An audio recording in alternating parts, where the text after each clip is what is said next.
Dober dan, humanistke in humanisti, živijo, lepo pozdravljeni.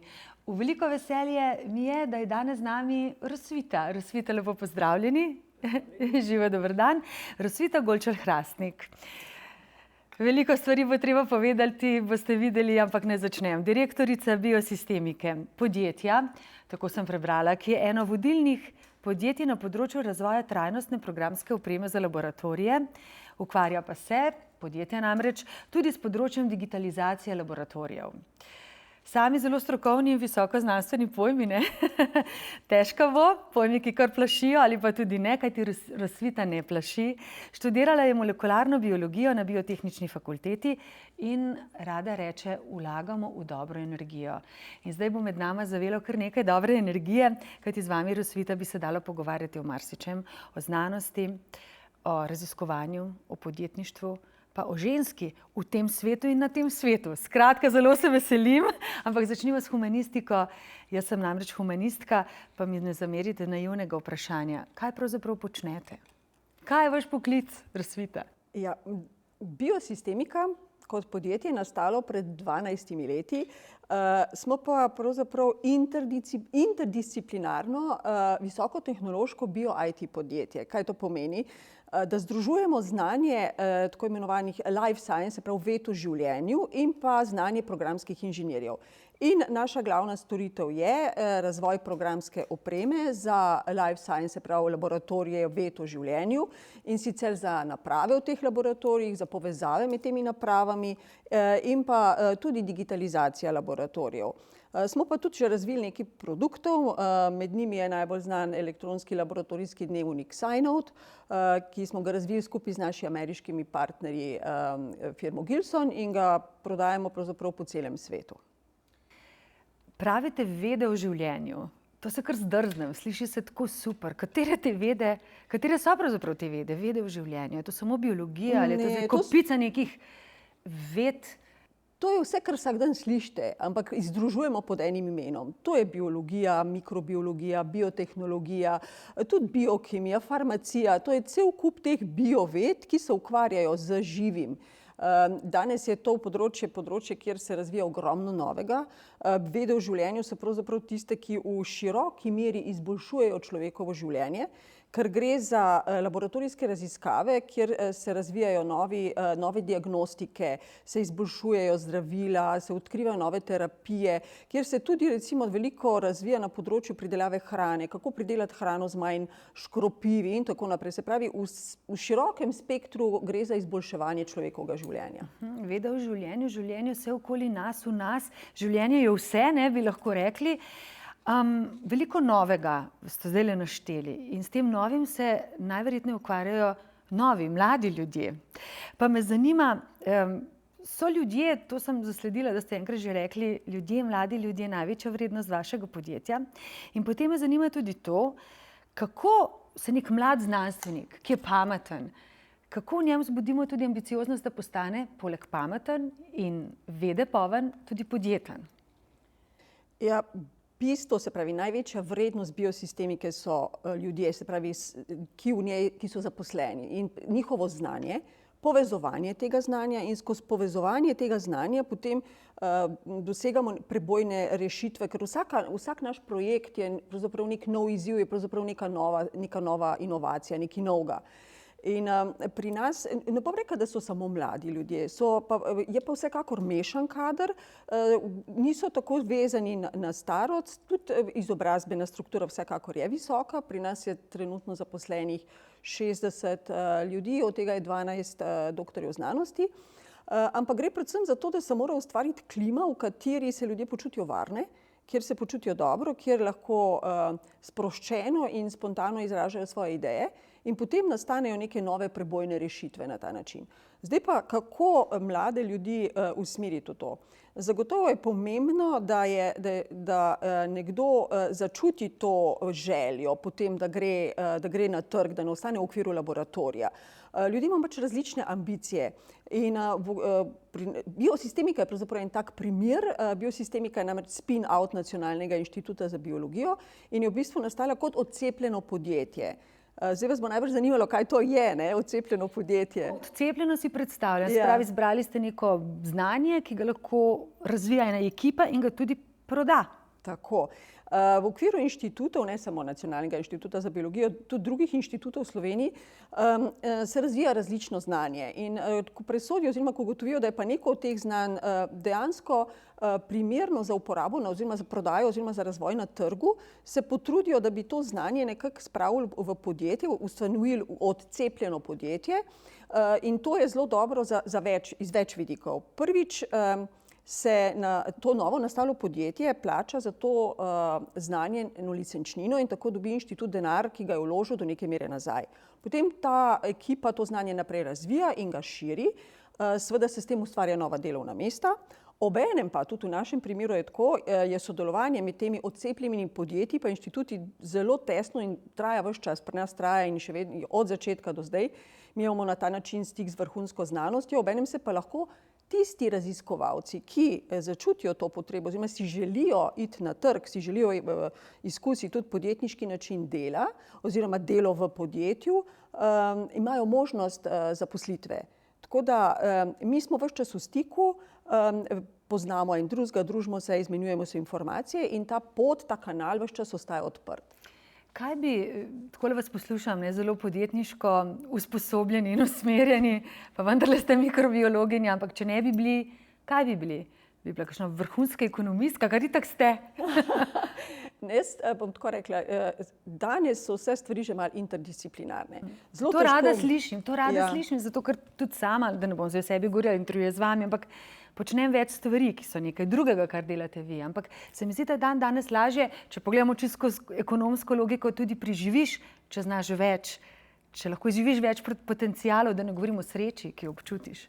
Absolutno. In danes je potrebno povezovati različna znanja, različna vedenja za neke nove rešitve, za neka nova odkritja. In zelo težko, jaz si težko predstavljam, da bi se lahko danes samo eni stvari posvetil, brez tega, da bi se povezoval, da bi dobival znanja ali pa vidike ali pa vpoglede še iz drugih zornih kotov. Zato jaz mislim, da bi vedno mene še zdaj vedno vse sorte zanima in se še vedno izobražujem. To si mislim, da vas marsikaj zanima. Nas je tudi to ena izmed poglavitnih smernic v podjetju, stalno izobraževanje. Skrbimo, da se imajo naši zaposleni ne samo, da imajo finančno osnovo za izobraževanje, ampak da tudi se jim nameni del tega časa, da se lahko izobražujejo. Zato, ker recimo biosistemika nastopa predvsem, mi smo izrecno izvozno usmerjeni in predvsem na visokotehnološko razvite trge Zahodne Evrope, Amerike. In tam je ves čas treba biti vrhunsko usposobljen, da lahko podjetje razvijaš naprej oziroma da konkuriraš na tem trgu. Omenili ste te tuje države, vi ste Slovenci, slovenska firma. Kako gledajo na firmo iz Slovenije? Smo se kaj povzdignili že tako med tiste, ki ni treba posebej razlagati? Zanimivo vprašanje, ja. Nismo čisto slovenska firma, mi smo pravzaprav odprti tudi za tuje sodelavce, čeprav smo večinoma slovenska firma. In jaz moram reči, če sem zdaj ravno tole omenim, da sem zelo vesela, da je v Sloveniji znanje oziroma izobraževalni sistem tako na visoki ravni, da lahko dobimo take kvalitetne kadre. Jih pa pridobivamo tudi iz tujine, sicer v manjšem številu, ampak vsekakor nastopamo v tujini kot slovensko podjetje. Zdaj, do neke mere ima to še vedno to vzhodnoevropsko konotacijo. Se pravi, da se moraš dokazati in da moraš biti skoraj malo boljši od ostalih ali pa moraš biti boljši od ostalih. Potem pa čez nekaj časa pa štejejo reference, potem pa pride, to je vendar neka manjša skupnost, ki se potem ljudje tudi, oziroma firme že poznajo med seboj, potem razni vodilni kadri prehajajo z ene firme na drugo in potem tudi vedenje o tebi oziroma dobro ime nese o firmi naprej. Tako da potem vsakim naslednjim korakom je lažje, ampak na začetku je pa definitivno smo egzotični recimo. Egzotični, ampak nekako, bi rekla, imamo težjo pot. Jaz se to lažim, egzotični. No, nekoliko egzotična pa je tudi tematika tokratne humanistika, to si ti, človek, žival. Je za vas ta tema egzotična ali se v vaše delo tudi prikradejo živali? Absolutno, ljudje in živali. Zdaj, na to lahko gledamo iz različnih zornih kotov, od samih naših projektov, ki jih izvajamo. Recimo, zdaj ravno zaključujemo razvoj enega softvera za eno firmo, ki izdeluje oziroma ki ima robota za gojenje 3D modelov tkivnih in pa matičnih celic. Zakaj 3D? Ker 3D, se pravi tridimenzionalno, naše telo je tridimenzionalno, naši organi so tridimenzionalni in na teh 3D modelih se bistveno lažje izvajajo testi raznih učinkovin, predvsem za farmacevtsko industrijo. Bolj kvalitetni so takšni testi, kot so pa bili testi samo na 2D modelih, se pravi, ko so celice samo v plasteh rastle. In ker so ti modeli izpopolnjeni, ker omogočajo boljše testiranje, je zaradi tega tudi precej manj testiranja na živalih. To se pravi, je tukaj izboljšanje in hitrejši razvoj zdravil po eni strani in za ljudi in tudi za živali, na drugi strani pa direktno manj testiranja na samih živalih. To je en tak projekt. Potem je recimo naš produkt SciNote, elektronski laboratorijski dnevnik, smo uspešno uvedli tudi v enem slovenskem podjetju Edocel, ki se ukvarja z razvojem matičnih celic. Matične celice ste najprej slišali za njih, se uporabljajo za zdravljenje tako pri ljudeh in tudi pri živalih. Za obnovo recimo sklepov, to se pri njih se uporablja pri kužkih, pa tudi pri zelo dragih dirkalnih konjih. To je tudi recimo ena taka direktna kombinacija samih naših izdelkov oziroma samih naših produktov, naših storitev, ki vplivajo potem na življenje ljudi in pa na življenje živali. Zdaj pa upam, Rosvita, da me boste potolažili, namreč omenili ste matične celice. A to velja samo za te mlade ljudi, ki so jim vzeli iz tistih popkovin, ali tudi mi že, mogoče bi rekla, v teh čudovitih, zlatih, najlepših, prekrasnih letih, lahko še kaj računamo na svoje matične celice, če bi šlo kaj narobe? Lahko. Sicer imamo jih, ampak seveda z leti jih imamo vedno manj, ampak vendar jih imamo. Precej se jih vzame človeku iz maščevja, jih potem izolirajo, to upravljajo potem v takšnih firmah, kot sem prej omenila Edocel, in se jih namnoži in se jih potem seveda to delajo potem zdravniki naprej, da se jih inicira na mesto, kjer so potrebne. Mislim, da so že nekatera od teh zdravljenj že prav registrirane zdravljenje za obnovo sklepov, potem recimo za zdravljenje raznih avtoimunih bolezni, kot je Kronova bolezen, tako da to je vsekakor še vedno primerno oziroma vedno bolj. No, potem smo lahko nasmejani, ne, vse je v redu. Rosvita, prej ste rekli, zdaj moram prav pokukati, problem dolgoročnega shranjevanja, ne, da se vaše podjetje Biosistemika ukvarja tudi s tem. Ampak zakaj sploh potrebno shranjevati vse podatke? Zakaj se to rabimo? Zanimivo vprašanje, ne. Ampak dejstvo je, da je 90% podatkov so v bistvu arhivirani podatki. Zakaj? Zato, ker podatke, ko neki podatki nastanejo, zelo malo teh podatkov takoj rabimo. Je pa pomembno, da jih shranimo, ker jih bomo potem rabili kasneje, oziroma jih bomo rabili pri neki drugi raziskavi ali bomo rabili pri neki statistiki, da bomo neke nove stvari iz tega lahko razvijali. Se pravi, te podatke je zaradi tega treba shraniti. Človeštvo je shranjevalo podatke že od nekdaj, ne? Seveda. Da so jih v kamen klesali, pa so jih na papirju spisali. Seveda, lejte, meni je jasno, moramo imeti arhiv, moramo imeti NUK, ampak tako vse te podatke, zdaj to bolj razumem.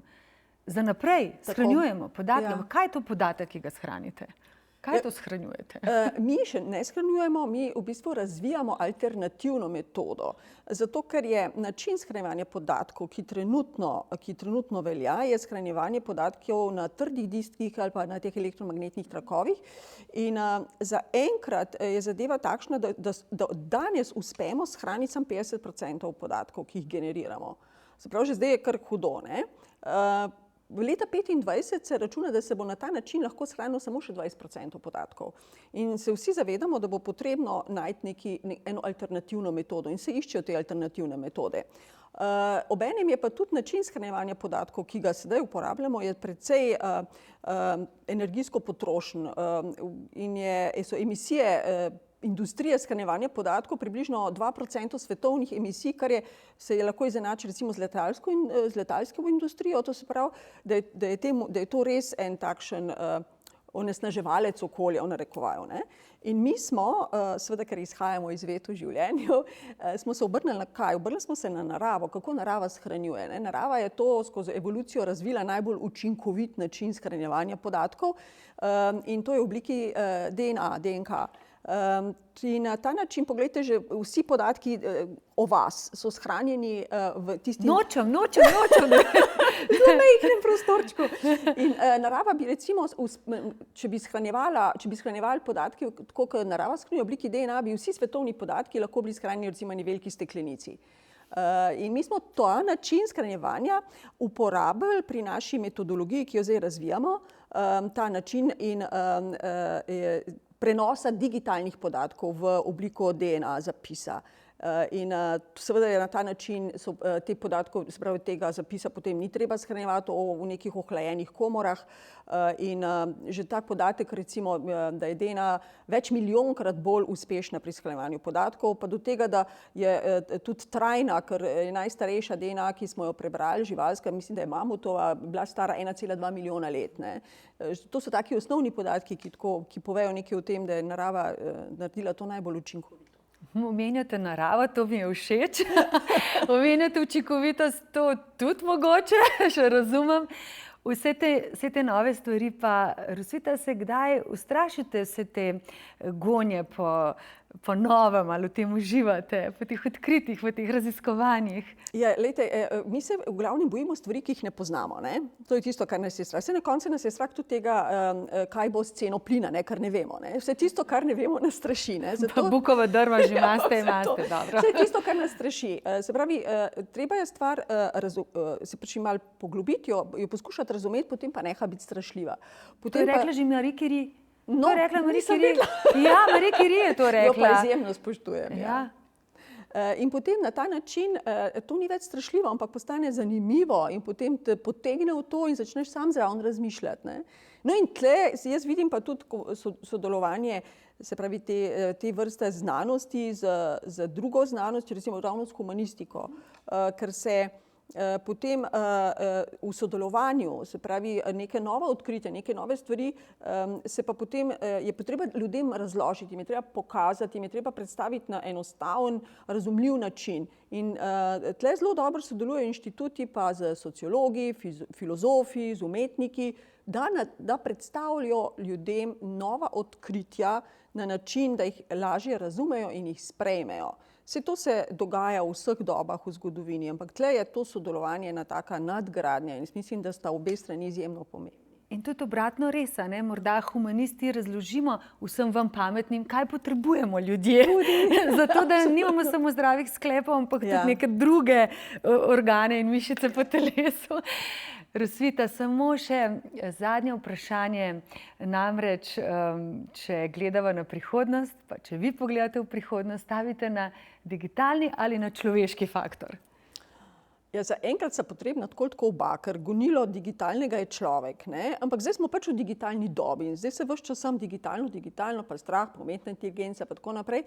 Ampak tudi to obdobje, tega ne bi bilo, če ne bi bilo človeka. Prvi sta oba potrebna za razvoj, ker ne bi razvoja več bilo, če ne bi bilo digitalizacije, bi se nekje ustavilo, ker je takšna količina podatkov, da se jih več ne da obdelati. Do tega, da bo prišla druga doba, bo prišla recimo neka kvantna doba in bo to spet drugi izzivi, ampak vsekakor jaz vidim sodelovanje enega in drugega in pa vsekakor vidim, da je gonilo človek. Absolutno, tako jaz gledam. S tem bi skoraj dokončala, ampak nekaj še moram. Tako fascinantna ženska ste. Gonilo vsega je človek, a ni gonilo vsega ženska morda? Jo, zdaj ste pri meni pritisnili eno posebno tipko. Vem, vse je zato, dajte zaključiti z eno tako mislijo o ženski. Da so bile ženske v zgodovini veliko premalo vključene v to, premalo možnosti so imele. Poglejte, ena Marie Curie, kako se je mogla boriti, pa kakšne, če preberete njen življenjepis, kako se je mučila, pa kakšne prepreke vse imela, moški teh preprek niso imeli. Pa da se zdaj, da ne grem zdaj v neke feministične, pa v tem, ampak potencial je na obeh stranih, na moški in na ženski. Plus tega oba malo drugače gledata, malo drugače razmišljata. In to povezovanje, tako interdisciplinarno pri nas, dosega neko dodane prebojne vrednosti, tako se tudi v sodelovanju, se pravi v ekipah, kjer so in eni in drugi in eni drugega cenijo in spoštujejo in dajo možnost, razvijajo potem nove, boljše ideje. In jaz vidim prihodnost samo v spoštovanju, medsebojnem spoštovanju in pa sodelovanju. Tako bomo delali najboljše, pa najbolj dobre korake naprej.